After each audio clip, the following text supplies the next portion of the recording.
All right, how is everyone doing? I'm Rich CELENZA. Thanks for tuning in to the Rich CELENZA Show. WTF are you talking about? So before I even get into this, if you get a chance, check out my YouTube channel. I'm always posting a lot of different videos regarding me traveling all over North America. And I'm showing all my favorite locations, like my favorite gyms, restaurants, coffee houses, amongst a lot of other things that I know people would like to look at in these certain cities or states. And try to subscribe. I'm trying to build up, a following there.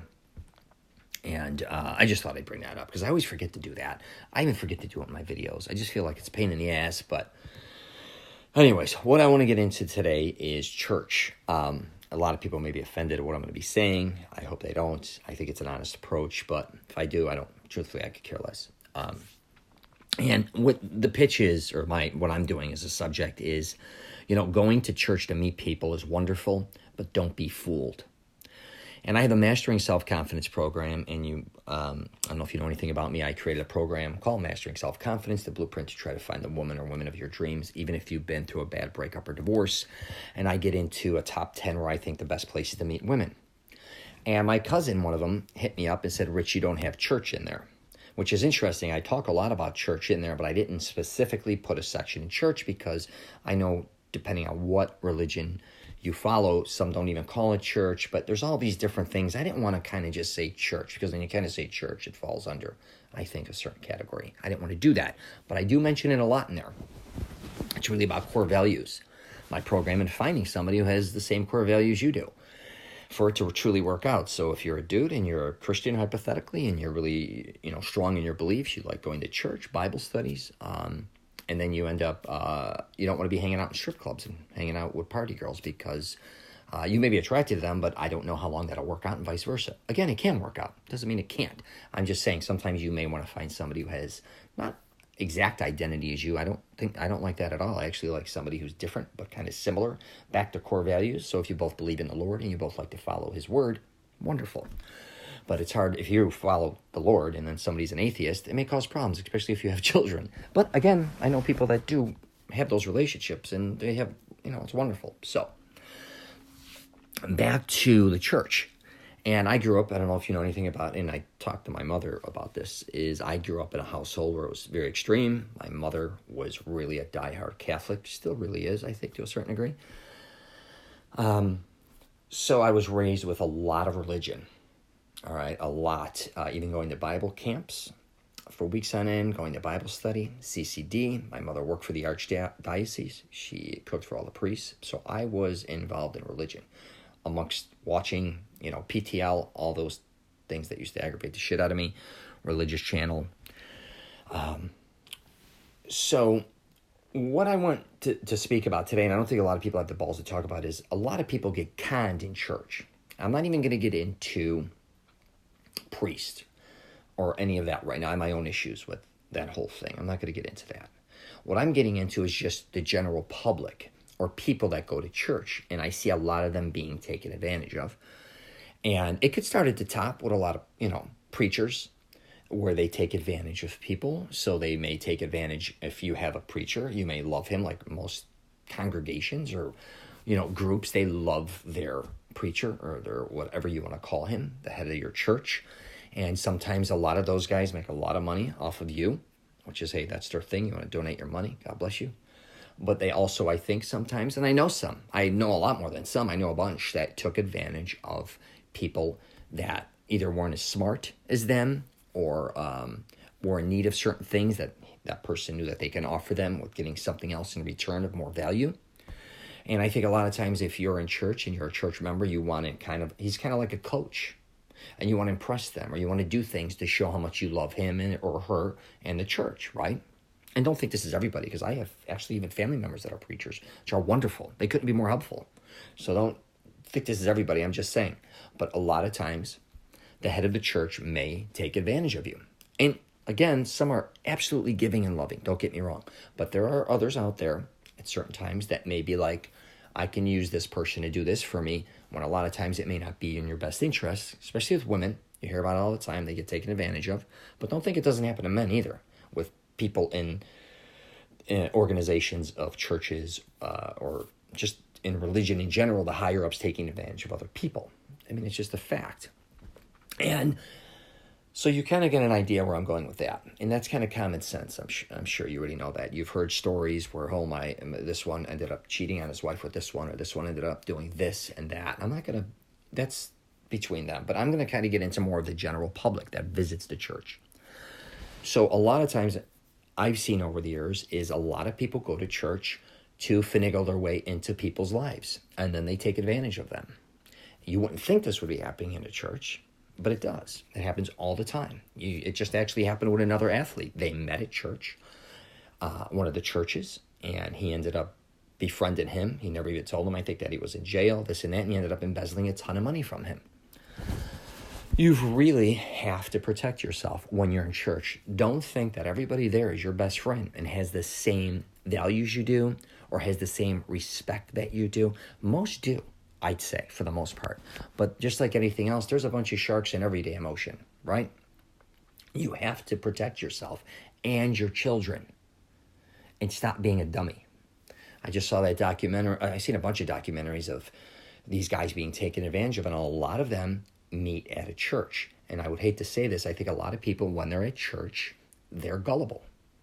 Because a lot of times you wouldn't let somebody take advantage of you hypothetically at work or wherever you go.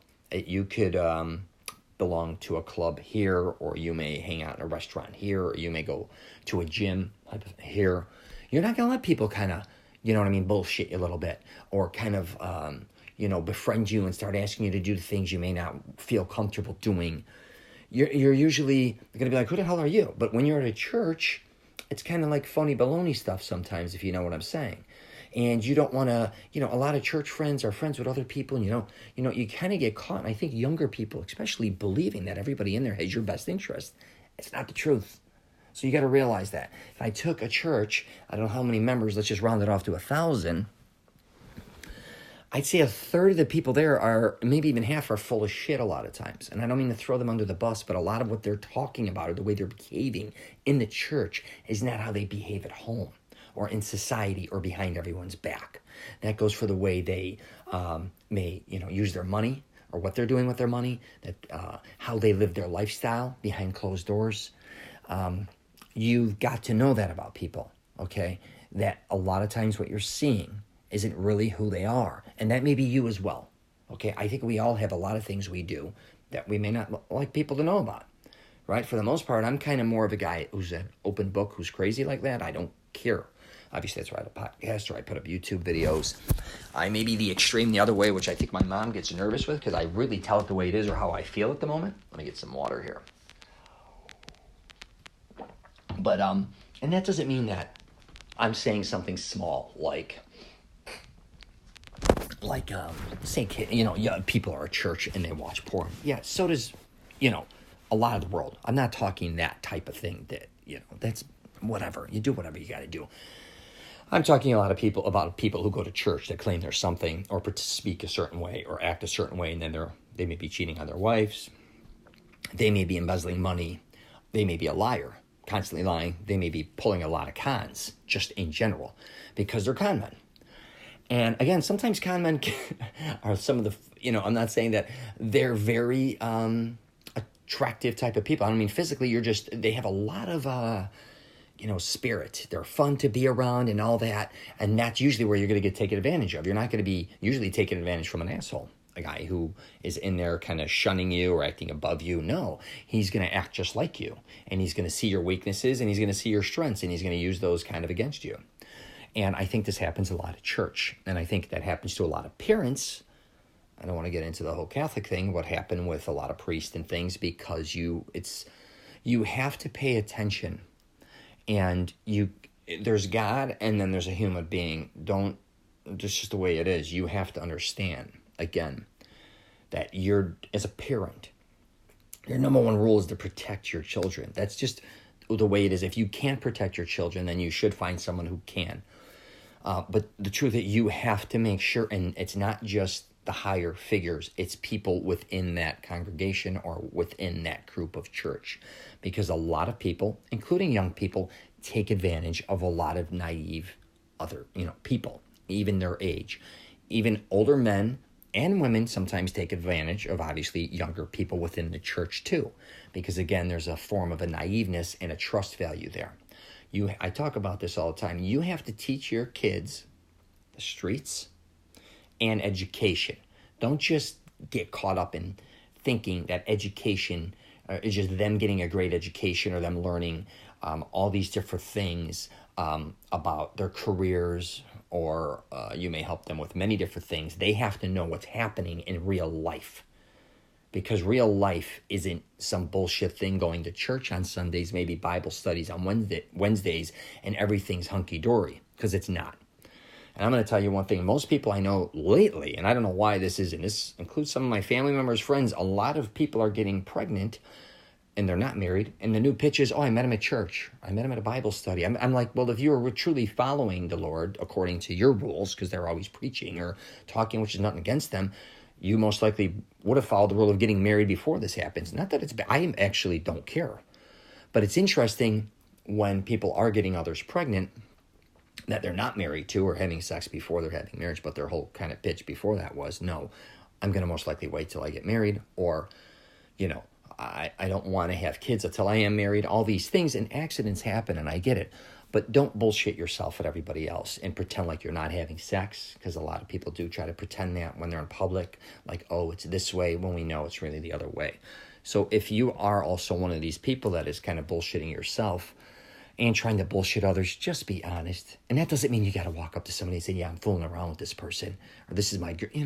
We get it. We get it. Because one of my cousins was a preacher, and he stuck to he really waited till he was married, I think, and he did the whole thing, which is wonderful. I legitimately believed him that he did that. And I know he hung out with a lot of people who claimed to be doing that as well, and I knew they weren't probably doing that, which is fine. You can do whatever you want to do.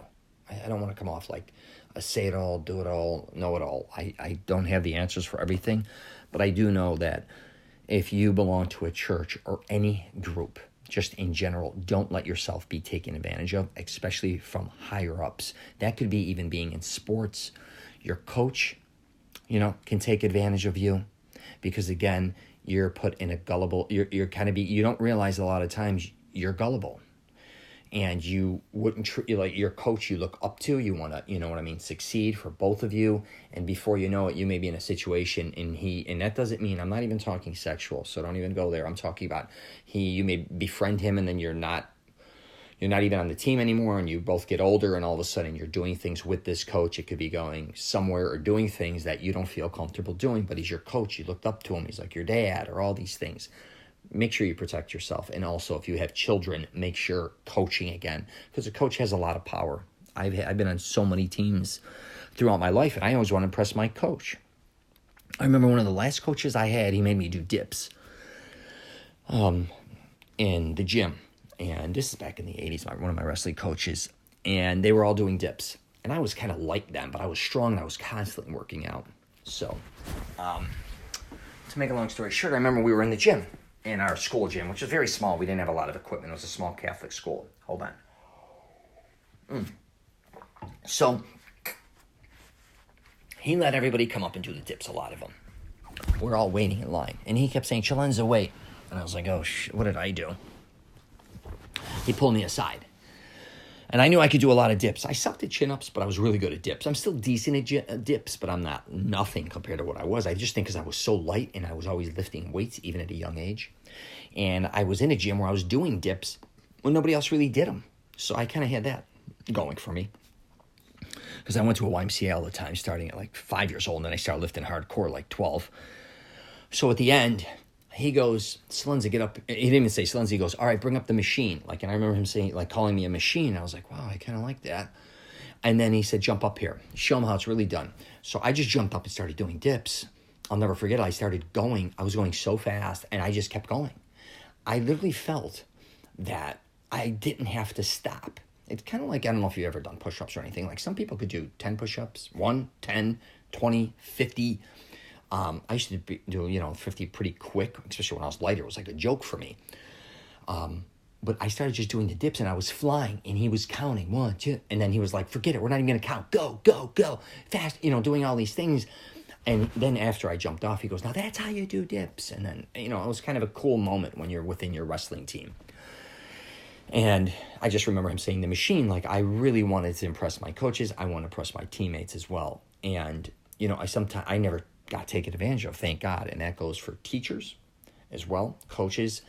My teachers in my school were wonderful to me. They understood me, even though I didn't like going to school, especially a Catholic school. I was very aggravated being around a lot of deacons, brothers, priests. That whole thing very aggravated me immensely. But the teachers that work there, they really had my back. So my mother gets nervous all the time. But so my point being is, please, if back to even a teacher, if you're a student, and it doesn't matter what age you are, don't let a figure that is teaching you something, let them also kind of take advantage of you. And I don't, again, think people realize, or their children, again, because I don't think a lot of us realize when we let our children go do certain things, and it could be at a university. My daughters go to college. I don't know what those teachers are, who they are, and what they're doing. I don't know if they're praising them, condemning them. They'll come back, talk about school to me. But my kids always know I have their back no matter what. But my point being is, make sure you're a part of your kids' life, even if you're married and your wife or your husband goes to learn another language, who is teaching them? Who are these people? Because they're shaping and forming us, right? And sometimes you don't even realize how they're forming us. And you think, oh my God, it's a language coach. They're wonderful. Or like, say I want to learn Italian. I'm going to go learn from an Italian woman. Oh my God, she's from the old country. She's like my grandmother. And she's from this part of Italy and this, this and that. And before you know it, who knows? I'm not going to be taken advantage. I don't think so at my age or this. But I'm saying if I was younger, who knows what can happen, right? And you hear the stories all the time. A teacher kind of convinces a student to do this, or they team up to go do that, or it's inappropriate, or whatever the case may be.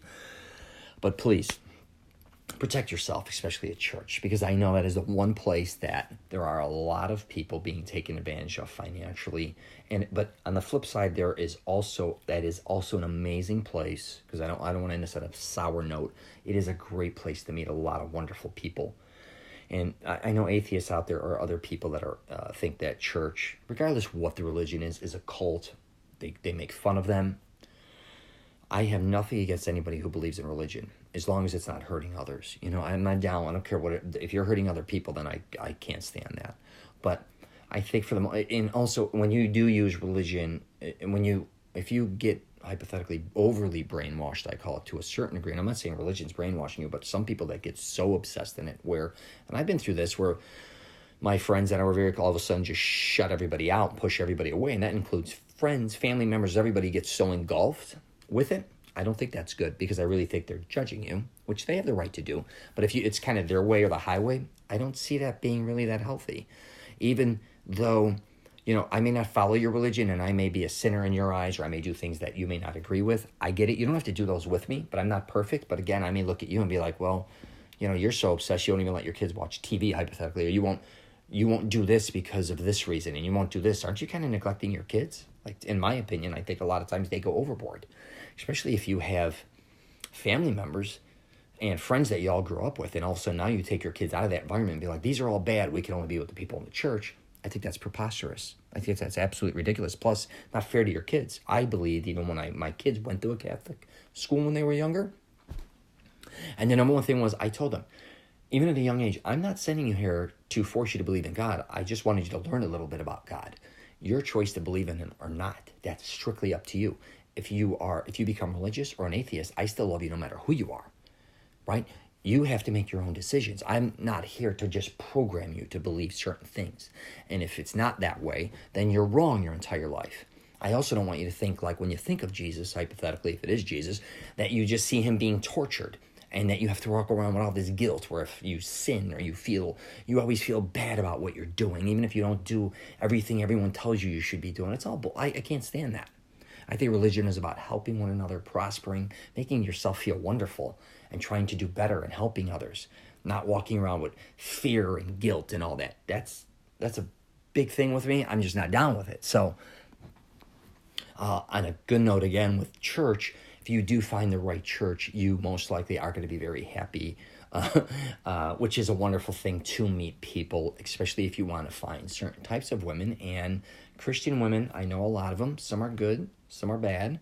Again, don't be fooled. But church is a wonderful place, man. I mean, it brings a lot of people together, and they do so many amazing things. So I don't want people to think I'm sitting here ripping on churches all the time, or I'm ripping on just things in that environment. I'm not. You know, I go through this with a lot of my cousins who are very religious, but also don't bog me down that if I don't believe, or I don't worship a book like a Bible, or I don't worship this, or if I don't go to church, or if I don't do these things, try to make me feel like I'm incompetent, or I'm not going to go to heaven hypothetically, or I'm not going to do this or that. It's kind of ridiculous. I'm going to go where I want to go when I pass away, I presume. And I used to say a lot of times regarding a lot of people that claim to be religious figures, or the top, I don't want to start naming them, if they're all going to heaven, the last place I'd want to be is there. So if hell, to me, would be better than where a lot of them are going. I don't mean to disrespect them, but a lot of times people that claim to be religious and claim to have all this knowledge, and all these people that you see on TV, or heads of churches, all different groups, I'm not down with them. That doesn't mean I'm not down with all of them. I'm just not necessarily, I don't believe in a lot of their pitch. I think they're performers a lot of times. That doesn't mean that going to church, I just went to church actually not long ago. I didn't have to go. I went for my girlfriend and her family. They're Filipino. We went to Jacksonville. We went to church on Christmas. It was very nice. We had an older priest. He seemed a little lost in the shuffle. I kind of felt bad because I used to go to so many so many masses that I kind of had it memorized. And then he also was getting a little caught up in the wording. I think he was just older. But he did say one thing on Christmas that I found amazing, and I'm going to wrap it up after that, is he said a lot of kids are going to complain about they didn't get the gifts that they wanted. But you got to realize on Christmas, it's not your birthday, it's Jesus's, which I found quite amazing. I'm like, yeah, that's a pretty interesting perspective. I think a lot of times Christmas, people think it's like their birthday or their day to get, when it's actually about, in my opinion, it's kind of about giving. So anyways, I found that quite interesting. So, all right, I'm going to wrap it up there. If you get a chance, please check out my YouTube page, Rich CELENZA, and try to subscribe. Like I said, I think I said at the beginning, I'm always going to be posting unique places I travel to, and I also go over a lot of different things on those videos, trying to help people with fitness, show them all my favorite Italian restaurants, Italian neighborhoods, all different types of things, coffee houses, bars, just fun places like that. I shoot the outside now and the inside. What else do I got? We're on LinkedIn, Twitter, Facebook, and Instagram as well. And I have that program out, like I was just discussing, Mastering Self-Confidence, where I truly try to help men find the woman or women of their dreams. There's a lot more in there besides that. There's fashion, hygiene, fitness in this program. There's 45 hours of audio clips. It also incorporates my book, Wingman, which is the ultimate guide to getting the woman of your dreams. So I have that in there as well. You can find that online, www.masteringselfconfidence.com. And you can check out my website, www.richcelenza.com, CELENZA. Alrighty, I'm going to wrap it up there. So if you're traveling, safe travels, and I wish you nothing but the best.